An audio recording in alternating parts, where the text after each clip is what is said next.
നമസ്കാരം. വിചാരവീഥിയിലേക്ക് സ്വാഗതം. തനിക്ക് ശേഷം ശിഷ്യത്വം സ്വീകരിച്ചയാൾക്ക് കൂടുതൽ അറിവ് ഗുരു പകർന്നു നൽകിയെന്ന പരിഭവമായി ഒരിക്കൽ ശിഷ്യൻ ഗുരുവിന്റെ അടുത്തെത്തി. ശിഷ്യനോട് ഗുരു ഒരു കഥയാണ് തിരിച്ചു പറഞ്ഞത്.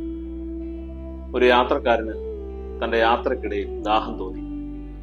വഴിവക്കിൽ കിണർ കണ്ടെത്തിയെങ്കിലും അതിൽ ബക്കറ്റും കയറും ഇല്ലാത്തതുകൊണ്ട് വെള്ളം കുടിക്കാതെ അയാൾ യാത്ര തുടർന്നു. കുറച്ചു കഴിഞ്ഞെത്തിയ മറ്റൊരു യാത്രക്കാരനും ദാഹം മൂലം കിണറിനടുത്തെത്തി. ബക്കറ്റും കയറും അവിടെയെല്ലാം അന്വേഷിച്ചു. കുറച്ചു കഴിഞ്ഞപ്പോൾ ഒരു ഉപേക്ഷിക്കപ്പെട്ട പാത്രം കിട്ടി. അവിടെ ഉണ്ടായിരുന്ന പുല്ലുകളൊക്കെ കൂട്ടിക്കെട്ടി ഒരു കയറുണ്ടാക്കി അയാൾ മതിയാവോളം വെള്ളം കോരി കുടിച്ചു. ആർക്കായിരുന്നു കൂടുതൽ ദാഹമെന്ന് ഗുരു ചോദിച്ചപ്പോൾ ശിഷ്യൻ പറഞ്ഞു, രണ്ടാമത്തെ ആൾക്ക്. ഗുരു വീണ്ടും പറഞ്ഞു, നിന്റെ കാര്യത്തിലും അത് തന്നെയാണ് സംഭവിച്ചത്. ആന്തരിക ചോദനയാണ് അഭിവൃദ്ധിയുടെ അടിത്തറ.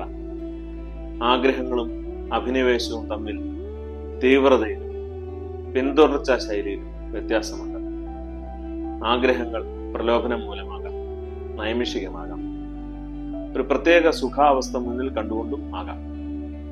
സ്വസ്ഥമായ ഇരിപ്പിടവും കണ്ണടച്ച് സ്വപ്നം കാണാനുമുള്ള ശേഷിയുണ്ടെങ്കിൽ ആർക്കും എന്തും ആഗ്രഹിക്കാം. അതിന് അതിർവരമ്പുകളില്ല. ഭഗീരഥ പ്രയത്നത്തിന്റെ ഒന്നും ആവശ്യമില്ല. ഒരാഗ്രഹത്തിൽ നിന്ന് മറ്റൊന്നിലേക്ക് വളരെ പെട്ടെന്ന് തന്നെ മാറാൻ സാധ്യതയുള്ളതുകൊണ്ട് ഒരാഗ്രഹം പോലും നേടിയില്ലെങ്കിലും എപ്പോഴും എന്തിനെക്കുറിച്ചെങ്കിലും ആനന്ദിക്കാനുണ്ടാവും. അഭിനിവേശം ഉൾത്തുടിപ്പാണ്. എന്ത് അഭിലഷിച്ചോ അതിലെത്തിച്ചേരും വരെ അതിനുവേണ്ടിയുള്ള ദാഹവും ശ്രമവും ഉണ്ടാവും. പകരം മറ്റെന്തെങ്കിലും ലഭിച്ചാലും സംതൃപ്തി ഉണ്ടാകുകയില്ല. ഊണും ഉറക്കവും നഷ്ടപ്പെടുന്നത് കൊണ്ട് അത് നേടുന്നത് മാത്രമാണ് പരിഹാരം. പ്രവൃത്തിയില്ലാത്ത സ്വപ്നങ്ങളാണ് ആഗ്രഹം. പ്രവൃത്തിയിലേക്ക് നയിക്കുന്ന സ്വപ്നമാണ് അഭിനിവേശം. ആഗ്രഹങ്ങളില്ലാത്തവരായി ആരും ഉണ്ടാകുകയില്ല. ശിശുവും യുവാവും വയോധികനും തങ്ങളുടേതായ ആഗ്രഹങ്ങളിലൂടെ അനുദിനം സഞ്ചരിക്കുന്നുണ്ട്. അവരിൽ അഭിനിവേശമുള്ളവർ മാത്രമാണ് തങ്ങൾ ആഗ്രഹിച്ച കാര്യങ്ങൾ നേടിയെടുക്കുന്നത്.